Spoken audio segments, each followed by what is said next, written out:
welcome to the instructional part of the video. Check the description box below for information about the sound tools I'm using today, tabs and backing tracks on my website, my Patreon page, my Instagram account, I don't know what else. Like and subscribe. Well, like my videos, subscribe to my channel. You know, if you like this stuff, it helps me out when you do that. Now let's learn how to play this arrangement. Yeah, it's an easy enough song. I'm actually kind of mixing versions between the Kris Kristofferson version and the Janis Joplin version. So we got our melody, G major.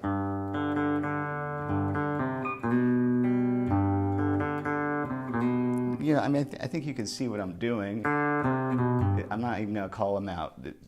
By the way, there's slow down options in YouTube over here on your tablet or where, you know, I don't know what device you're on. Spacebar pauses, arrows go forward and back, but I'm not going to say the fret numbers. I think you can see what I'm doing. That's a nice little slide there into that 1 to 2. So this is all a G chord, you know. Busted flat in Baton Rouge. I might tag a little open G there. Headed for the train. Just kind of letting stuff jangle around all around this G chord.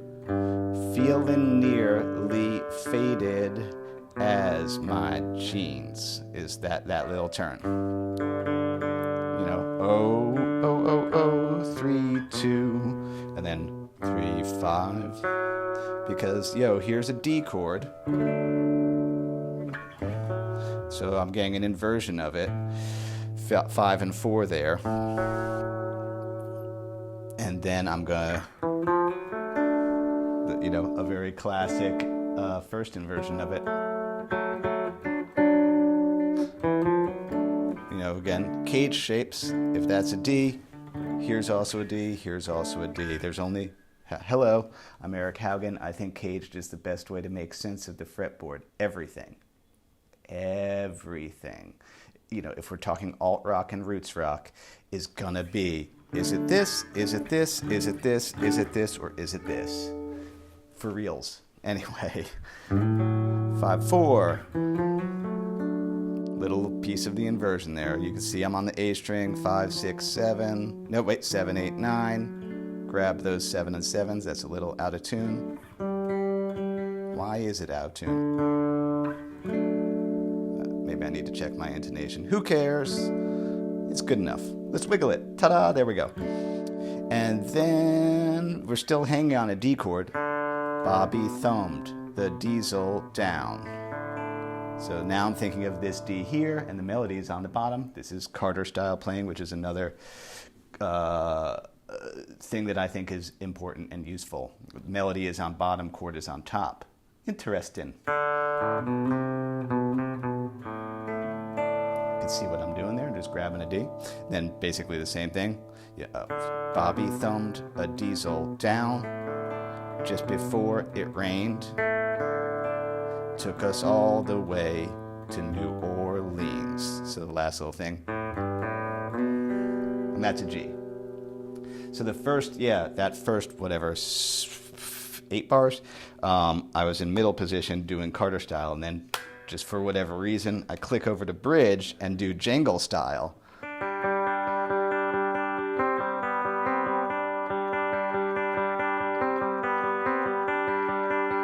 So, because it's hanging on a G forever, and you know, this is just me being creative.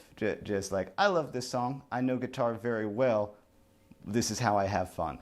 And so it's cool for me. This is, you know, fun for me to make these, and then you get to work on them. So these are, you know, it's a win-win. 5-0-3. And then, you know, watch this right hand. It's doing one of my favorite little syncopations. I call it 3-3-2, as in 1, 2, 3, 1, 2, 3, 1, 2. 1, 2, 3, 1, 2, 3, 1, 2. So I'm going.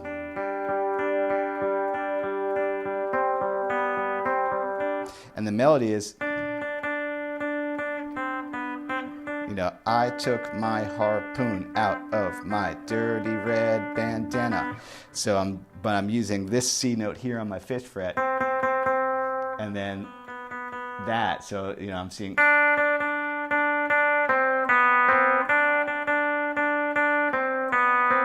one of my favorite things. That's a Rawlings thing. That's a Richard Thompson thing. That's a Bill Frisell thing. Being like, I got these open strings here. Can I get the melody to interact with fretted notes and open strings, which is another one of my core values. I'll play it slow. Good luck.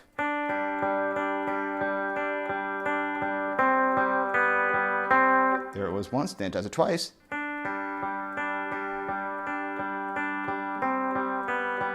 Also notice how damn close I am to the bridge. Pay attention to that, man. You know, guitar changes a lot depending on where you put the pick. So I was purposely being nasal. Slowly, Eric.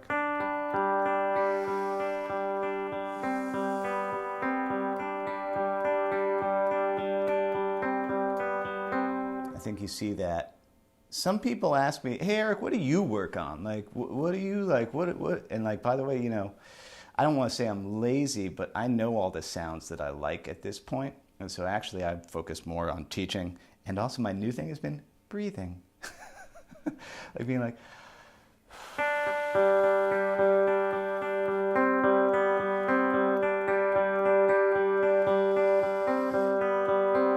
my whole thing is like, yeah, practice as like a meditative act. And anyway, so it does it twice, and then that gets a little tricky. So it starts the same. Pop, watch out now though, high E. There's that F note, that 6th fret. I think I have to play it all to make it work.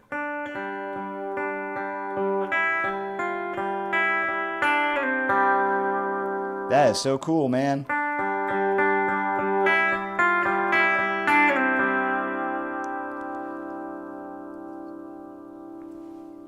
Do you hear that?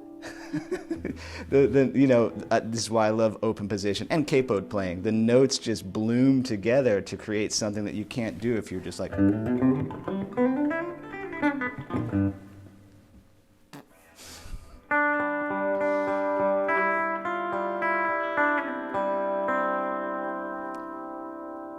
Somehow there is like a D tone in there I didn't play that's ringing out, making this into a C add 9 without me even touching a D. That's cool, man. So now I'm on a C chord, hence that's why I landed back there on that 1.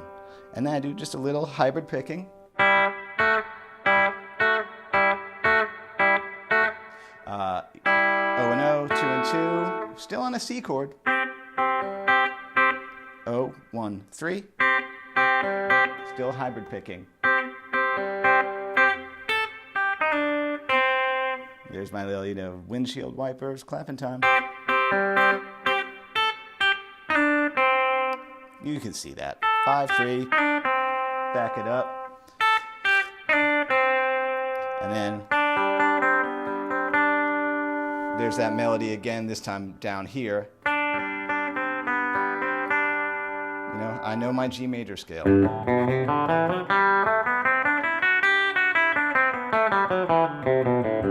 If you're working on this arrangement and you don't know your G major scale, pause.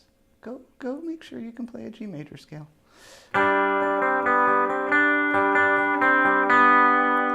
More of these using the open strings. Now I'm on a D chord.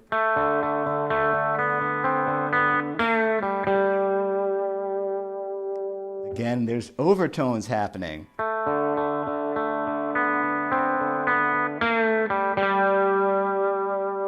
So that's still a D now, you know, saying up, every, open B string. To get the C note, now I'm going over here to the 5 of the G, saying up, every, song, that, a little, tiny little bend here. Driver, new, 5 and 0 to get a unison. So yeah.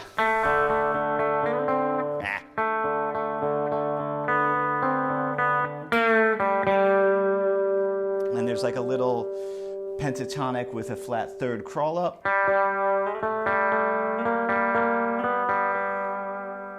G, A, B flat, B with that G there. Now here's a C chord here. Y'all. So I'm just on that little, you know, triad part of it. 10, 9, 8. finding that melody.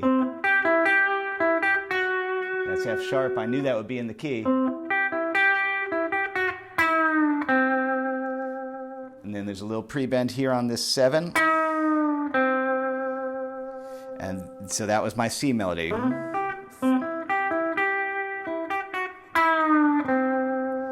Here's a G chord here. See that? It's all right. 7, 10, and 9. And because I'm an expert at sixths, I know that if this is a G chord, I can isolate that sixth there, that interval. There's a G, there's a B. 9 and 8, 12 and 12. And then I'm looking for a D chord. I know that there's one here, and I happen to know that that I can do this, which is like, honestly, I think of it as like a blues vamp. It's something you could do to that shape, but it happens to be the melody. It's like a reversed blues vamp ends up being that melody there. So I'm thinking of this shape of a D, but I know that this is in front. 14, 13, 12 and 12. And then 10 and 10, hammer on to get the flat third to the major third.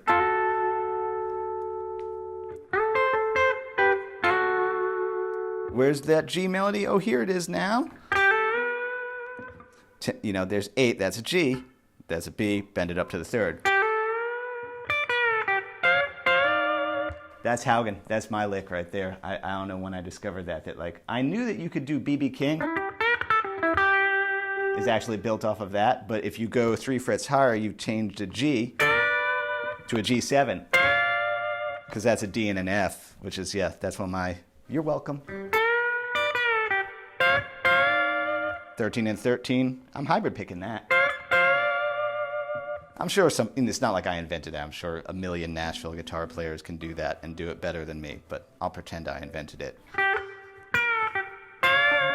Comes around again. And then I'm thinking a little bit of Janis's "Easy Lord." What an amazing person. So yeah, it starts the same. A little 10, 8, you know, and then I'm flat out on those 8s, and that's just a little bend on that 10 of the B. Makes a cool L. And then this is nothing. Because it's getting exciting, I put like one of those crossover. It's kind of a blues lick. It's kind of a country lick. So that is, yeah, I'm seeing again this G here. I'm bending that 10th fret, that D up, landing on that D, that 7. Then I'm seeing those 6s again.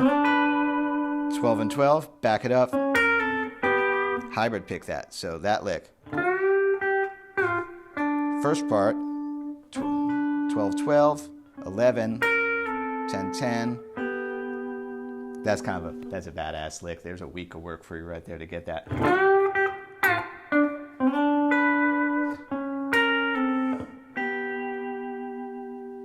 Good job, Eric. Then I'm basically back to a D. That's like from before. Thing good was easy enough for me. And so it does end a little different.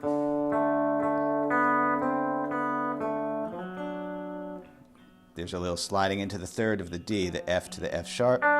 Pop that D up there. Look, it's a 6th. And then more 6s. Hybrid picked, 5 and 5, 7 and 7. You know, so.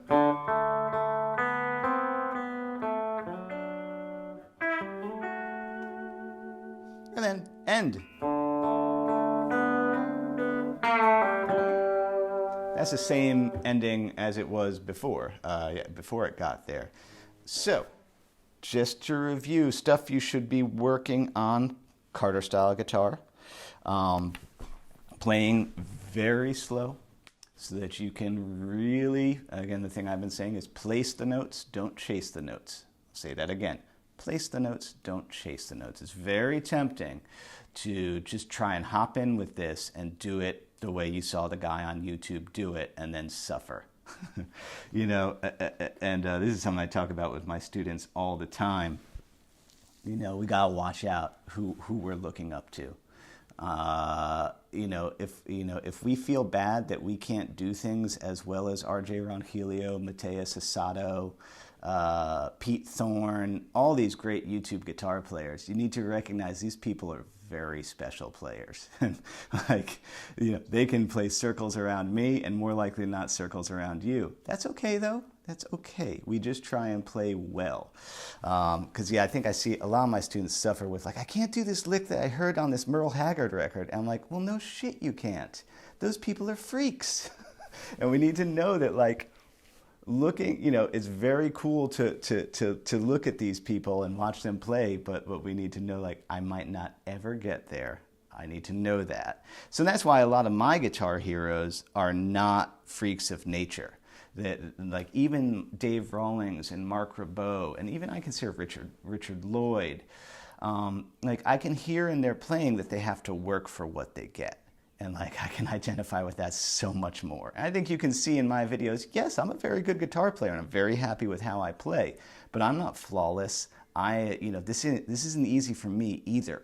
And so I have to practice things slowly. I have to really work for every note I've ever played. And I think it makes me a very good teacher because I know what it is to, like, oh, let me do it again. And remember, when you make a mistake, you have to slow down.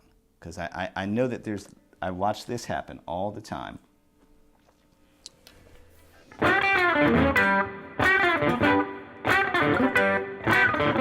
Like, well, if you make a mistake, the next thought you need to remember is, oh, I screwed up. Don't just do it again. Be like,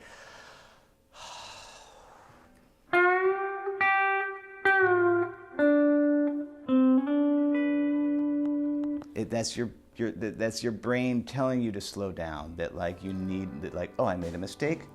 Okay, let me not beat myself up about it. That means I need to come back one more time slower. That's a thing that we forget. We think we just have to do things over and over, but we have to do things over and over slower and slower. And in fact, that's more what I work on these days. Like I said, I don't work on speed. I work on breathing and, like, really just getting each note exactly how I meant it to be. Thank you to everybody who supports me in all the ways that you do. I'm curious if there will be an ad on this video or not. I did not choose there to be, but since this is a famous old song, it's quite likely that an ad will run that was put there by the YouTube robots. Know that I don't choose that because I think ads are annoying, and so I avoid them. So I make my living by people booking lessons, supporting me on Patreon, and buying the downloads for things. And with that, as Bill and Ted would say, be excellent to each other, and that includes yourself. And I'll see you next week. What's next week's lesson? Oh, we're going to look at the Mixolydian mode, see if I can make sense of that.